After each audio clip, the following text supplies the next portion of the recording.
Bismillahirrahmanirrahim. Alhamdulillahirabbil alamin.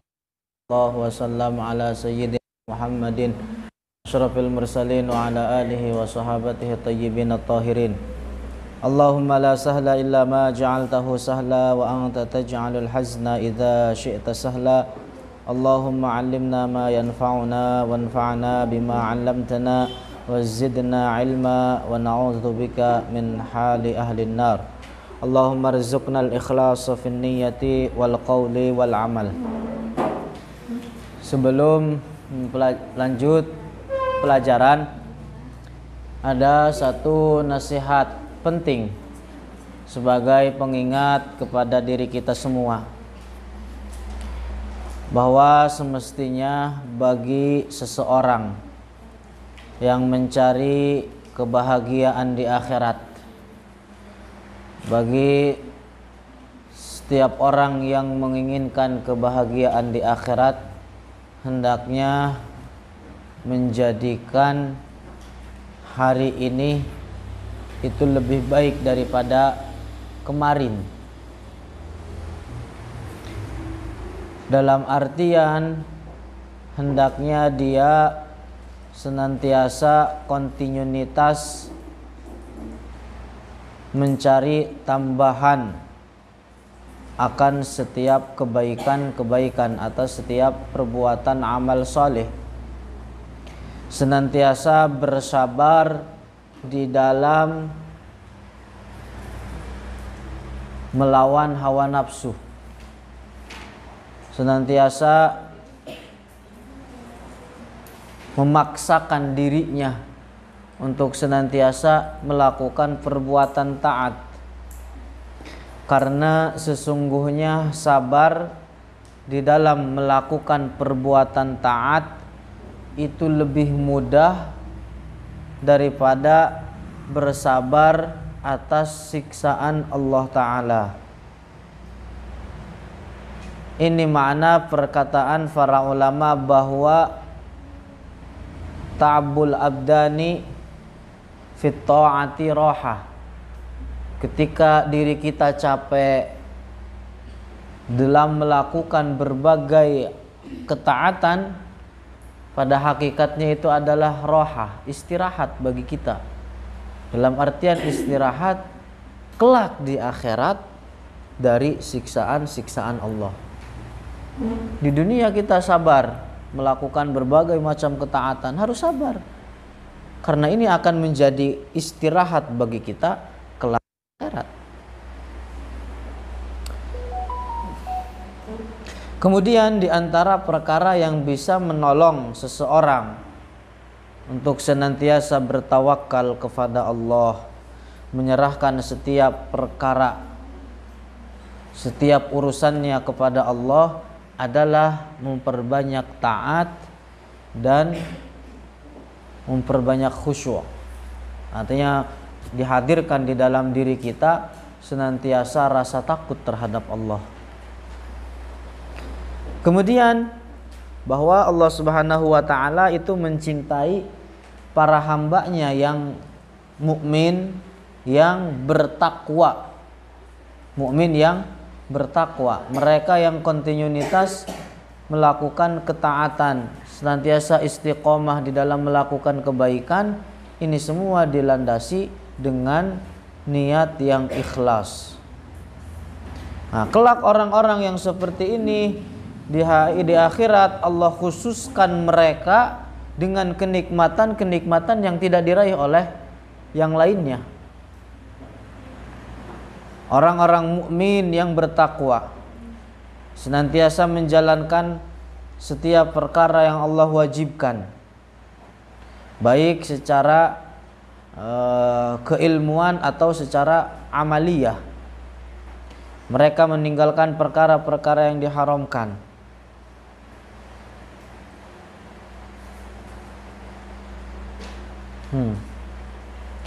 Tentu ini semua itu dilandasin dengan ilmu agama.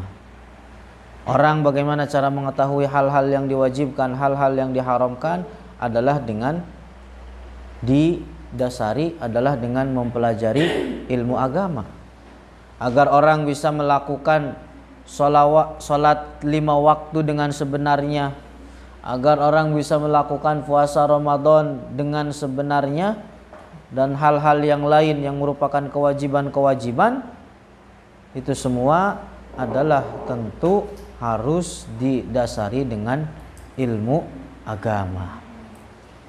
Makanya ilmu agama adalah kunci. Ilmu ahlus sunnah adalah kuncinya surga. Nah, lanjut kepada pembahasan kitab kita. Sampai mana? Fahuwal qadim, ya. Qala al-muallifu rahimahullahu rahmatan wasi'ah. Fahuwal qadimu wa ma siwahu hadisun, dan dialah Allah yang bersifatan dengan al-qadim. Artinya bahwa Allah Ta'ala ada tanpa memiliki permulaan di dalam keberadaannya, itu makna qadim. Wa ma siwahu, dan segala sesuatu selain Allah itu hadisun, baharu. Artinya ketika dikatakan baharu apa? Ada setelah sebelumnya tidak ada.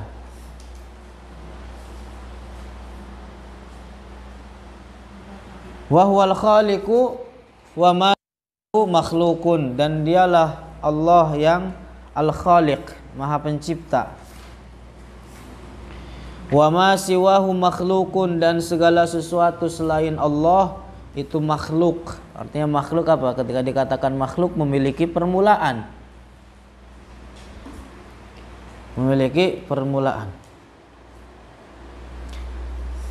Alam, segala sesuatu yang ada di alam ini atau segala sesuatu selain Allah itu hadis, baharu, baik dengan jenisnya ataupun dengan afrodnya. Menyalahi di dalam permasalahan ini Ibnu Taimiyah. Ibnu Taimiyah mengatakan seperti apa yang dikatakan oleh filosof, bahwa Ibnu Taimiyah mengatakan hal ini juga diikuti oleh kelompok Wahabiyah. Mereka mengatakan bahwa nau alam itu azali. Katanya azali, tidak memiliki permulaan. Jadi filosof di dalam hal ini terbagi menjadi dua. Filosof yang kudama, filosof yang terdahulu seperti Aristoteles. Nah, mereka mengatakan alam baik jenisnya dan afrodnya itu qadim keduanya. Filosof yang belakangan seperti Ibnu Sina, Al-Farabi, mereka mengatakan bahwa jenis alamnya saja azali, adapun afrodnya katanya baharu, hadis. Dan ini adalah sesuatu keyakinan yang pertama tidak bisa diterima akal. Selain menyalahi Al-Quran, hadis, dan juga menyalahi ijma' yang dinukil oleh Al-Imam Badruddin Az-Zarkashi. Beliau mengatakan setelah menyebutkan kedua keyakinan filosof ini, wa dhallalahumul muslimuna fi dzalika wa kaffaruhum. Artinya apa? Bahwa umat Islam sepakat orang yang meyakini jenis alam azali itu adalah orang yang sesat dan juga seorang yang telah keluar dari agama Islam. Paham itu? Jenis alam dan afrodnya. Nah, fa kullu hadisin dakhala fil wujud, dan setiap perkara yang baharu dakhala fil wujud, artinya wujudnya adalah sesuatu yang baharu. Minal a'yani, dari benda-benda, wal a'mali, dan setiap perbuatan-perbuatan, baik perbuatan yang disengaja ataupun perbuatan yang tidak disengaja. Perbuatan yang disengaja al-kharakah al-ikhtiyariyah disebutnya oleh para ulama tauhid, seperti makan, minum, bergerak, ataupun perbuatan-perbuatan yang tidak disengaja seperti detak jantung, denyut nadi. Itu semua adalah dengan penciptaan Allah. Itu semua adalah dengan penciptaan Allah. Minadz dzarrati ilal arsy. Benda-benda dari dzarrah, tahu dzarrah? Dzarrah adalah benda terkecil yang bisa dilihat dengan mata telanjang. Dengan mata telanjang, artinya tanpa alat bantu. Disebut dengan dzarrah. Itu butiran-butiran yang ketika cahaya matahari masuk lewat ventilasi melihat sesuatu yang berterbangan, itu adalah disebut dengan dzarrah atau al-haba. Kan ketika ada cahaya matahari masuk lewat ventilasi kemudian terlihat sesuatu yang berterbangan, itu adalah benda terkecil yang bisa dilihat oleh mata tanpa alat bantu. Ilal arsy, itu benda terkecil. Ilal arsy, sampai benda terbesar, yaitu arsy. Benda terbesar yang Allah ciptakan dari segi bentuk dan ukuran.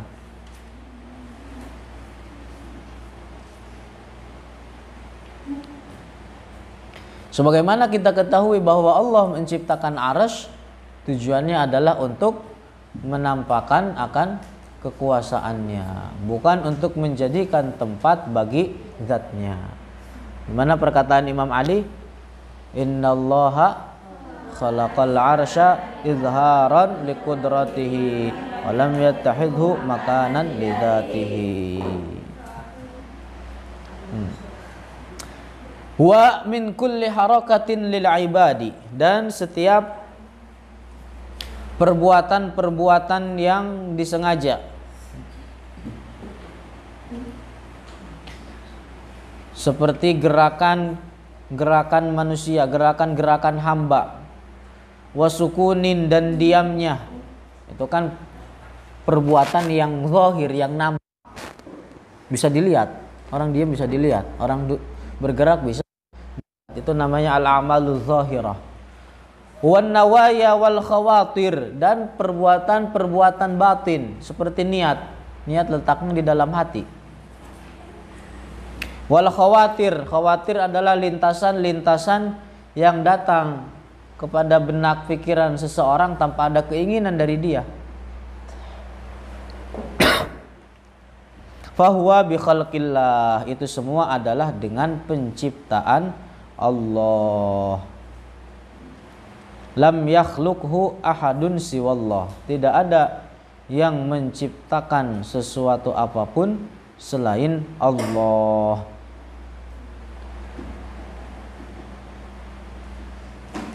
La tabi'atun, itu semua tidak diciptakan oleh tabi'ah. Tabi'ah adalah sifat yang Allah jadikan pada suatu benda. Itu definisi dari tabi'ah, adalah sifat yang Allah jadikan pada suatu benda. Seperti api, tabiatnya membakar. Seperti pisau, tabiatnya memotong. Apa bukti dalil bahwa api itu tidak bisa menciptakan pembakaran? Bahwa cerita tentang Nabi Ibrahim. Nabi Ibrahim yang dilemparkan masuk ke dalam api, beliau tidak terbakar. Berarti apa? Bahwa api tidak bisa menciptakan pembakaran. Yang menciptakan pembakaran itu Allah. Begitu juga cerita Nabi Ismail yang disembelih. Pisau sudah digereselkan, tapi tidak terpotong. Dalil bahwa pisau tidak bisa menciptakan potongan, tapi yang menciptakan itu semua adalah Allah. Itu namanya tabi'ah. Wala illatun, dan juga tidaklah itu semua tadi dari benda-benda sampai perbuatan-perbuatan diciptakan dengan illah. Apa itu illah?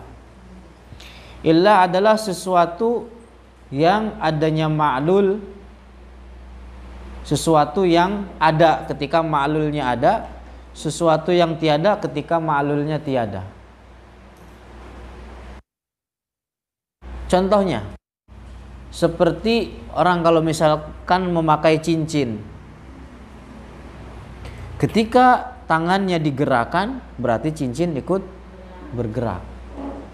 Ketika tangannya diam, berarti cincinnya ikut diam. Berarti gerakan tangan adalah illah bagi geraknya cincin. Nah itu. Adanya illah dengan ma'lul. Kalau seandainya ada illah, maka ada ma'lul. Kalau tanpa illah berarti tidak ada ma'lul.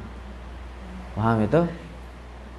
Nah, jadi ini semua artinya bahwa Allah lah yang menciptakan. Begitu juga ada sebab dan musabbab.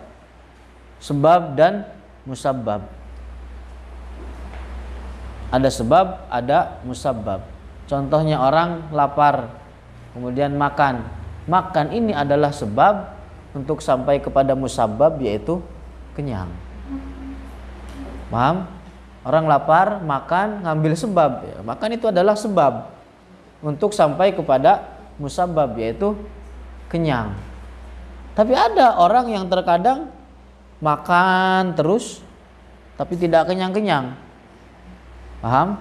Oleh karena yang menciptakan kenyang adalah Allah, bukan makanan tadi. Paham itu?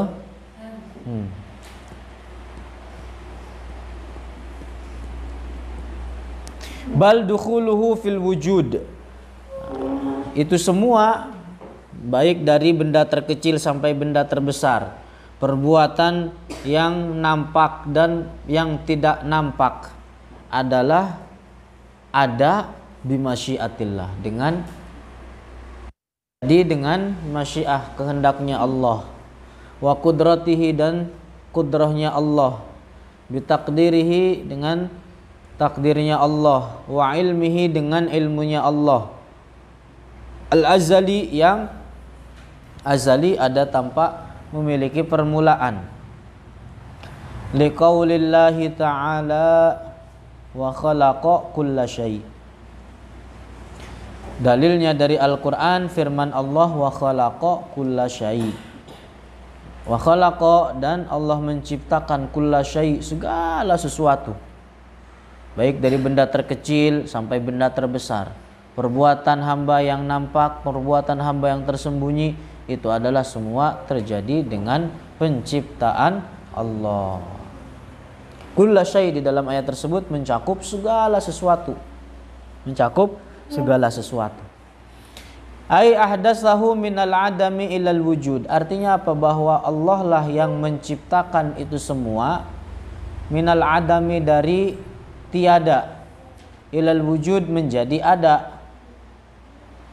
Fala khalqa, dan tidak ada definisi yang tadi telah disebutkan, definisi menciptakan dari sesuatu tiada, dari menciptakan sesuatu dari tiada menjadi ada, kecuali bagi Allah. Bihadzal ma'na, fala khalqa bihadzal ma'na, maka tidak ada makna al-khalq dengan tadi definisi yang menciptakan dari semula tiada menjadi ada, li ghairillah, bagi selain Allah. Jadi tidak boleh dinisbatkan kepada selain Allah.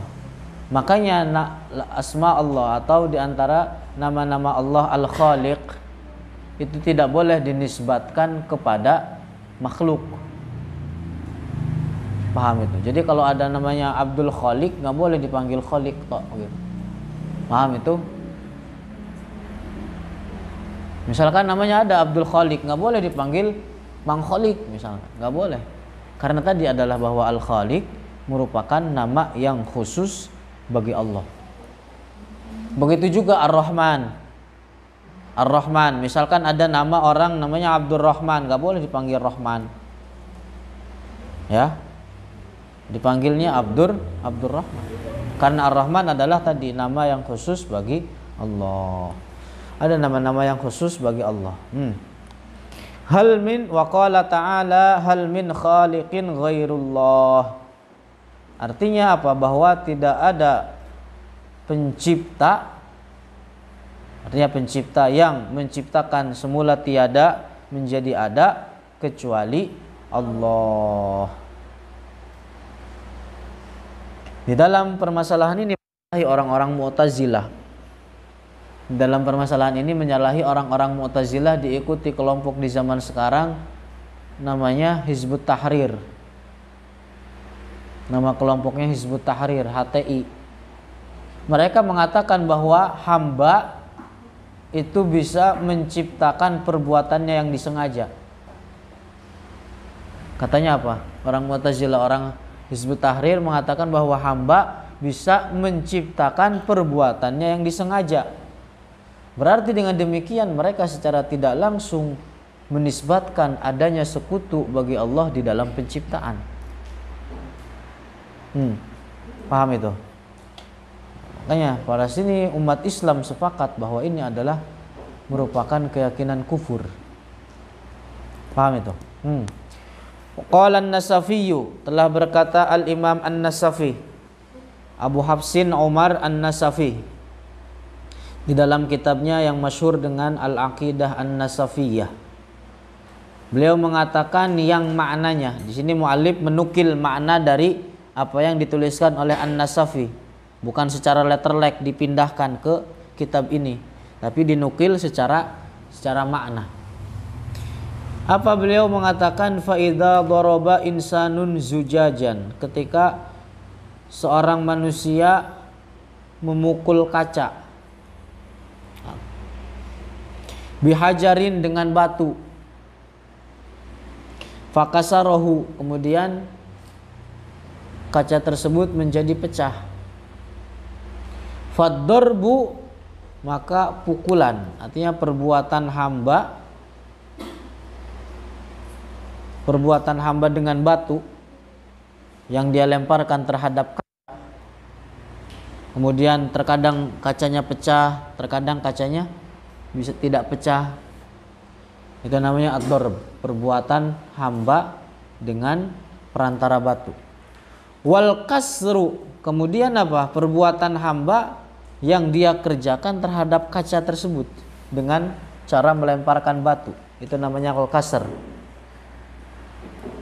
Walingkisaru, kemudian alingkisar. Alingkisar itu pecahan-pecahan kaca. Kalau seandainya kaca lempar batu kemudian pecah kacanya, ada percikan-percikan beling.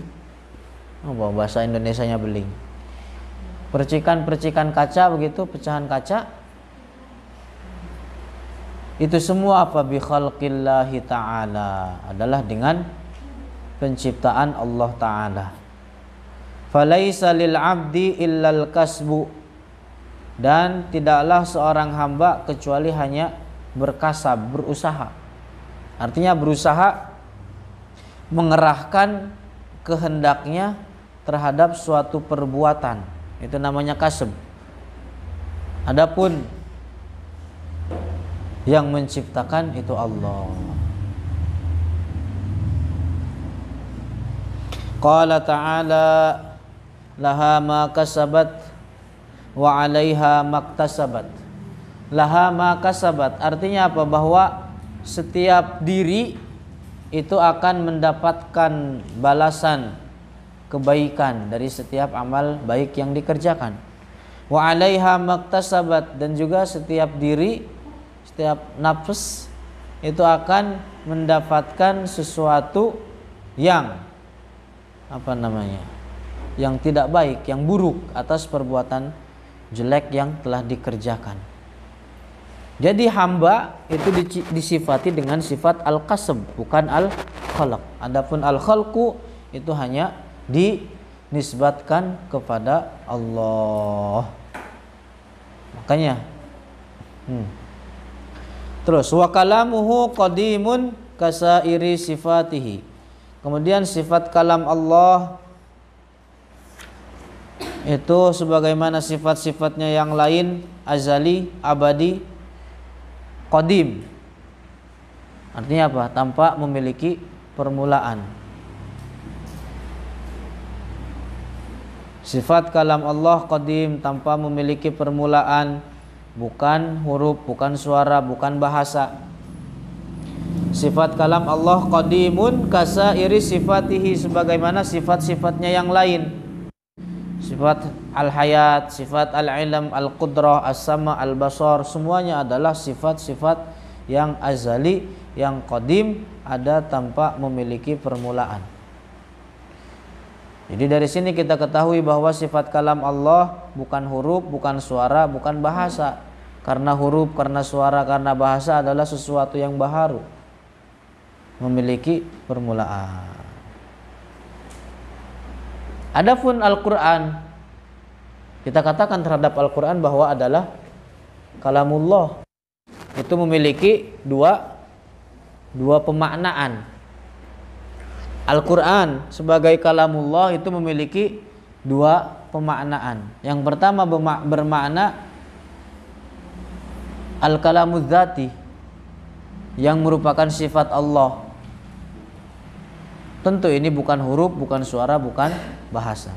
Yang kedua adalah bermakna al-lafdzul munazzal, lafaz yang diturunkan, yang dengan huruf, dengan suara kalau dibaca. Kemudian dengan bahasa Arab yang kita hafal, yang kita baca. Itu semua dengan makna ini adalah bahwa itu adalah baharu karena menggunakan bahasa Arab. Tapi meskipun demikian, Al-Quran dengan definisi atau dengan pengertian al-lafzul munazzal itu tetap dinamakan kalamullah. Kenapa? Karena bukan karangan para malaikat, bukan kalangan Rasulullah. Makanya pendekatannya begini, ketika ditulis misalnya di dalam kertas api, apakah kertas tersebut terbakar? Tidak. Akan tetapi apa? Tulisan api tersebut menunjukkan akan adanya api yang sesungguhnya yang membakar. Begitu juga ketika ditulis di dalam kertas misalnya lafaz Allah. Apakah tulisan tersebut yang kita sembah? Tidak. Akan tetapi tulisan itu adalah menunjukkan akan adanya zat sembah. Begitu juga Al-Quran yang kita baca, yang kita hafal, itu semua adalah ungkapan atau menunjukkan akan adanya sifat kalam Allah yang bukan huruf, yang bukan suara, yang bukan bahasa. Nah itu. Li'annahu subhanahu mubayyinun, karena Allah subhanahu wa ta'ala itu mubayyinun, artinya tidak menyerupai li jami'il makhluqat, dengan seluruh makhluknya, fi dzati, baik secara zatnya, artinya bahwa zat Allah atau hakikat Allah itu tidak menyerupai segala zat makhluk-makhluk yang ada. Wasifati, begitu juga tidak menyerupai dengan makhluknya dalam sifat-sifatnya, artinya sifat-sifatnya Allah tidak menyerupai sifat-sifat makhluknya. Wal af'ali, dan juga perbuatannya Allah adalah tidak menyerupai perbuatan-perbuatan makhluknya. Subhanahu wa ta'ala, maha suci Allah, amma yaqulu zalimuna, terhadap sesuatu apa yang dinyatakan atau apa yang dikatakan oleh orang-orang zalim. Artinya orang-orang zalim di sini adalah orang-orang kafir. Karena kezaliman adalah karena kekufuran adalah merupakan zalim yang paling besar. Jadi maha suci Allah atas apa yang dinyatakan oleh orang-orang zalim, orang-orang kafir, orang-orang musyabbihah, orang-orang mujassimah, dari mensifati Allah dengan sifat-sifat yang tidak layak, uluwan kabira, artinya pensucian Allah secara sempurna, secara total.